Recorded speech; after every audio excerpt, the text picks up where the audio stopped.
Hi guys, let's have a quick look at the markets today. So as you can see, the dollar index broke through that key support level yesterday. However, I don't expect much movement until the FOMC meeting minutes are released later tonight. And also on the economic calendar, there's some CPI data being released for both the European zone as well as for Canada, I believe. Let's have a quick look at that. There. So that's something to look forward to. So those are pairs you can look to trade that should have some movement. So anything with the euro or anything with the Canadian dollar will have some movement on those CPI releases. Then the pair I'm going to look at today specifically is the Swiss franc versus the dollar yen. Now, this is this gray channel in the background, that's a standard deviation channel.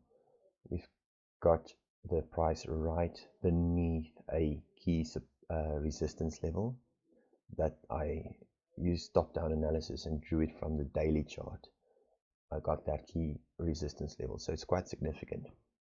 On top of that, this white EMA is the 50 exponential moving average, and then this red one is the 200 exponential moving average. So as you can see, we're in an area where price is kind of between those two moving averages, with the 20 EMA just trailing along with the price as it does. So this specific point here is what's known as an area of high confluence. We've got the upper trend of the standard deviation channel being respected by the highs or the closes of these candles. The highest high is 3 candles back. The current high has not gone above the highest high of those candles, which shows that there's bearish pressure on this currency pair. And then finally, we've got the stochastic cross above the oversold level of 80. You'll see 80 there. I do it 80-20. I think most people do. We've got a beautiful cross there. That also indicates it's going to continue to downward trend. So this is the prime example of what you want to see: a downward moving trend with a pullback that's respecting the downward trend. We've got a cross there, and it's got an area of high confluence. It's got the downward trend line, a moving average, and a key resistance line. Those 3 factors together tell me that this is an ideal short opportunity. Maybe just to the 200 EMA, I would make that my take profit, because it will probably meet some resistance there.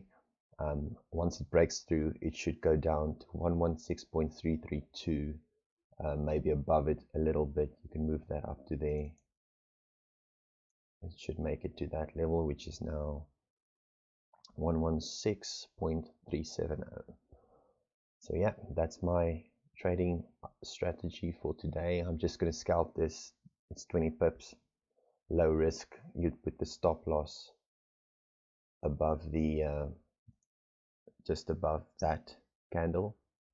Put your stop loss just spread of 30, say 36 above that candle. We'll put your stop loss so it's quite tight, and then you can either take profit 1 and take profit 2 if you want to split your trade.